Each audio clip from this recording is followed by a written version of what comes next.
안녕하세요. 잘 보는 성모학과 대표원장 이승진입니다. 우리나라에서 실명하게 되는 가장 큰 원인, 위험도가 가장 큰 병이 뭘까요? 당뇨 망막증입니다. 당뇨가 있는 분들은 왜 꼭 안과에서 정기적으로 검진을 받아야 하는지 알아보겠습니다.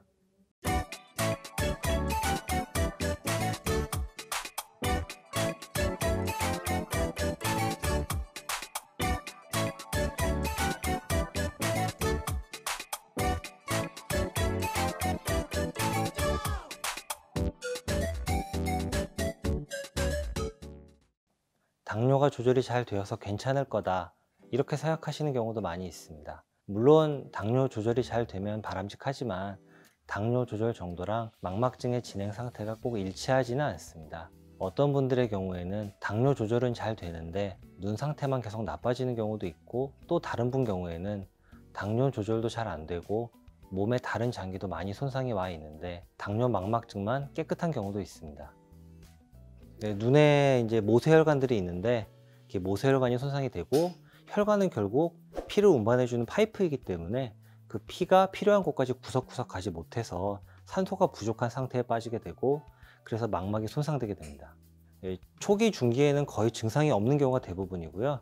물론 황반 부분이라는 그 중요한 가운데 부분에 부종이 생기거나 하면 환자분들이 느낄 수도 있는데, 대부분 경우에는 환자분들이 알 수 없는 경우가 많습니다. 왜냐하면 망막의 중심부에 황반이라는 부분에서 시력이 나오게 되는데, 그 부분은 망막증 말기까지는 침범되지 않고 주변부부터 진행하는 경우가 많거든요. 그래서 주변부부터 서서히 당뇨 망막증이 진행이 와서 증상이 없다가 말기에 갑자기 나빠져서 병원이 오면은 막상 그때는 많이 진행되고 치료도 좀 곤란하고 어렵고 그런 경우가 많습니다. 그래서 초기부터 꼭 발견해서 진행 상황을 잘 보면서 맞는 치료를 하는 게 굉장히 중요합니다. 여러 가지 먼저 검사를 해서 눈의 손상 여부를 파악을 하는데요. 일반적인 안구 촬영이 아니라 이제 광각 촬영, 그리고 혈관 조영술, 단층 촬영, 이런 것들을 통해서 망막 손상 상태를 파악하고, 그에 따라서 먹는 약이라든지 안군에 직접 약물을 주입하는 방법도 있고, 손상된 망막을 레이저로 응고시키는 시술도 있습니다.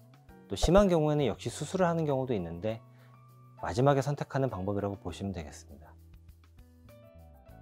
망막증에 대해서 환자분들 두려움도 굉장히 많고, 한번 나빠지면 돌이킬 수 없다, 이렇게만 알고 계시는 경우가 굉장히 많은데, 실제로는 안군에 출혈이 있거나 한 경우에도 안군의 주입술이나 또 레이저 시술, 그런 것들을 받으면 회복할 수 있는 경우도 꽤 많이 있습니다. 그리고 오히려 포기하고 치료를 받지 않으면 눈에 통증도 생길 수 있고, 회복될 수 있는 것도 더 기회를 놓쳐서 회복하지 못하는 경우가 있기 때문에, 시력이 좀 떨어졌다고 너무 걱정하고 포기하시지 말고 빠르게 진료를 받고 적절한 치료를 받는 게 제일 좋겠습니다.